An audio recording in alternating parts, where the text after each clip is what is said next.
আসসালামু আলাইকুম রহমতুল্লাহি ওবরাকাতু। প্রিয় মুসলিম ভাই ও বোনেরা, জেনে নেওয়া যাক ঈদের দিনের সুন্নত সমূহ।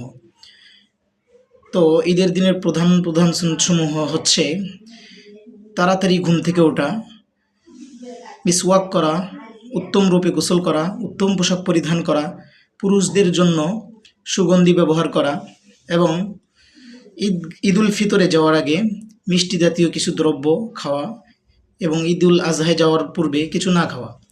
ঈদগাহে যাওয়ার সময় তাকবীর পড়তে পড়তে যাওয়া, আল্লাহু আকবার আল্লাহু আকবার, লা ইলাহা ইল্লাল্লাহু আল্লাহু আকবার ওয়ালিল্লাহিল হামদ।